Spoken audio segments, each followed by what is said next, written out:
Show me your news! Okay then, Peter, show me your news.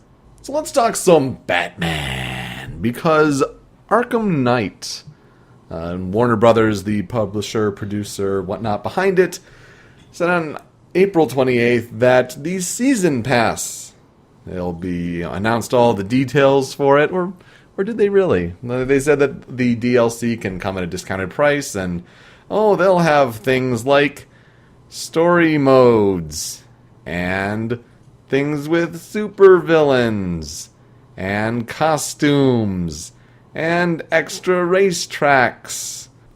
And season passes passed, as some of you may know, they generally run about $20. Yeah, season pass is more often than not a bad idea. At least to buy outright before you've even played the game, and you don't even know what's going on. I mean, this coming from someone who bought the Assassin's Creed Unity season pass. Man, that worked out for you. Well, I was going to say, boy. it sounded like a really stupid idea, but then because of how much Unity fucked up, it turned out to be a pretty good deal because you got the DLC, ended up being for free. You got a free Ubisoft game, which ended up for me being Far Cry 4 for free. Nice. The Assassin's Creed Chronicles game that recently came out a couple weeks ago, got that for free. So that one ended up paying itself off for the $20 I got for it. And even Batman Arkham Origins, their last season pass, was $20. But when Warner Brothers comes out and just says it's going to have story modes and supervillain, and like all this general sort of stuff, and then they say, and the season pass will be $40. No. Like $34.99 in pounds. Are That's you really kidding fucking me? dumb. Are you kidding me right now? Warner Brothers, like a lot of different people in the games industry, and Jim Sterling to name one, made a point like they're really just as bad to think about it as EA and Ubisoft. But because people don't put them on the same sort of echelon, it's almost like they can get away with some stuff. I mean, they announce just these kind of season passes overall, and they make decisions like for Mortal Kombat X. To play as Goro, you have to pre-order it. Do watch the Jimquisition on, I think he called it Warner Bother, but just looking at all the different things that Warner Brothers has made as a publisher when it comes to these DLC and season pass things. Eventually, a few days later, after all the backlash, and when I'm saying a few days later, this is May 3rd, so from April 28th to May 3rd, nearly a week later, it took all that time to basically say, okay, here's what's really in the season pass. So you have Batgirl, A Matter of Family, which is apparently a prequel story expansion. You get to play as Batgirl. It's an interesting looking render, I'll give it that. Hell, it has to be. It has to be a prequel because in the Arkham universe, Batgirl's already Oracle, so... in a wheelchair. So maybe Killing Joke makes a sort of impact in this one, or maybe they make up their own story. That'll be interesting. So I'll give it that. The Season of Infamy is new story missions where supervillains are invading Gotham. Then you have Gotham City Stories, where the different allies that came out with that trailer. So you have Nightwing, you have Robin, other allies that these are more stories for them to kind of expand before and after Arkham Knight. Different Batmobiles on themed tracks, challenge maps, character skins. So I'm glad that they eventually decided to flesh out what it was, but maybe $30. Also, maybe they should have fleshed it out and then give us the price. Exactly. It was super scummy to just say, if you're a Batman fan, you're automatically going to buy this, $40. That's insulting. It's 2/3 of the game price. And just because these sorts of things, I guess, are to try to get people to not trade the game in back immediately. To say that, hey, we have more content coming. You might want to hold on to this game so you can play it more. And it's the investment up front. So, yeah, there have only been a few season passes I've actually purchased, but, some of them have worked out, some of them not so much. But this one, I think you got to maybe stay a little away from, just to not set the precedent that the industry can go, oh, we can do this. Because this is the company that worked on Arkham Origins DLC in favor of patching the game. Yep. Let's do the DLC instead of fixing the glaring issues wrong with Arkham Origins.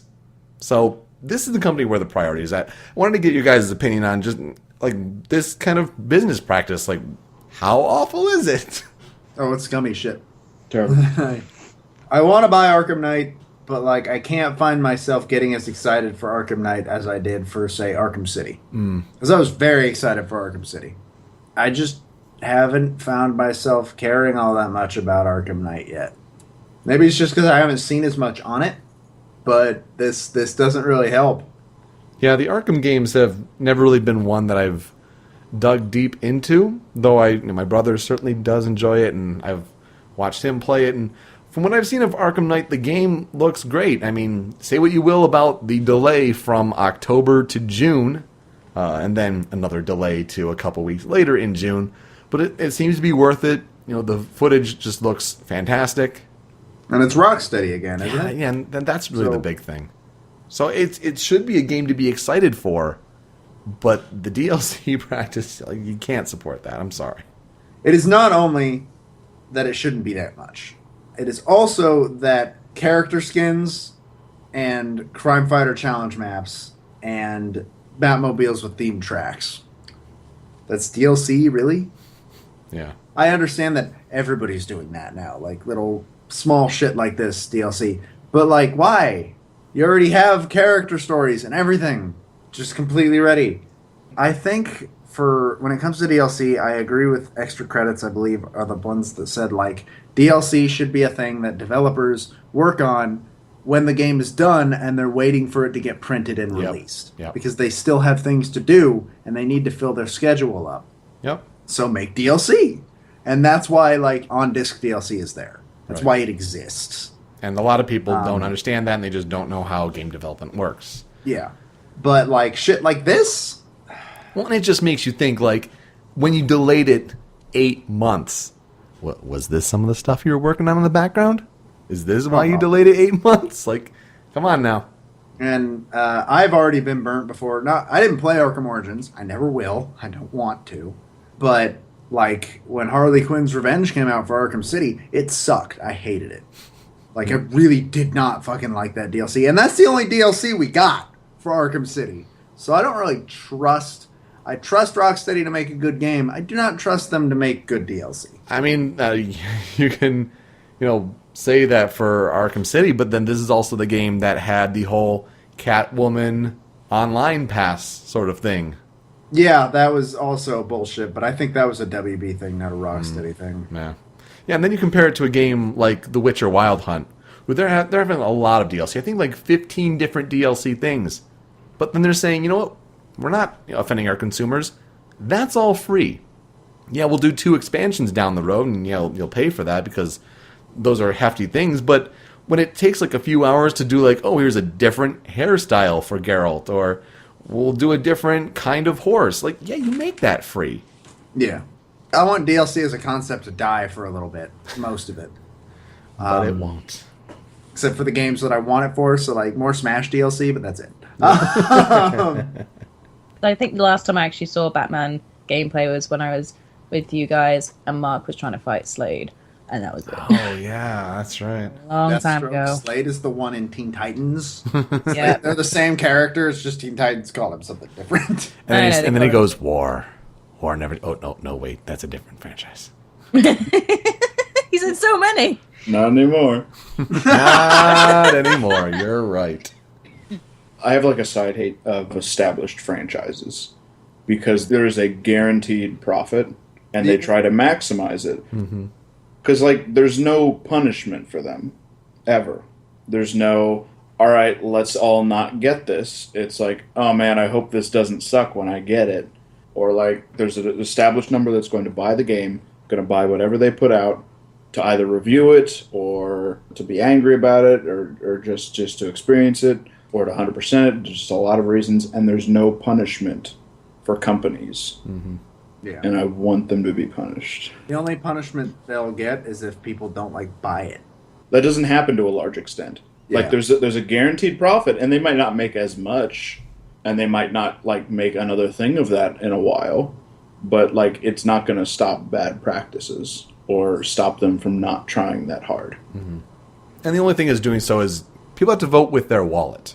If you don't buy it, it's going to send the message that way, and that's the only thing that's going to do it. It's not these angry messages on Twitter and social media and the like.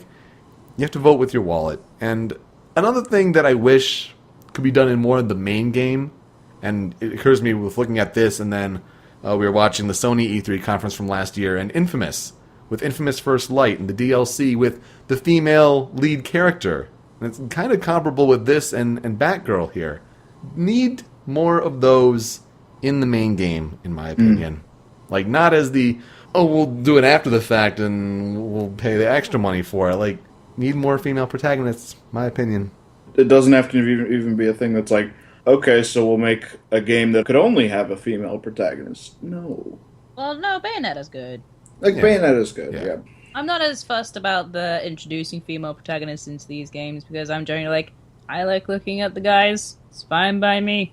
Well, like, Batgirl should have been a thing from the beginning anyways. Like, Batgirl doesn't really count because you're not introducing a female protagonist. She already existed, you just haven't been using her. And that's one of the comic book lines that they're running with right now is Batgirl. So, all the more reason. Well, give us your opinion on these shitty, scummy, awful DLC practices, and basically just don't buy $40 season passes. That's all it really comes down to it.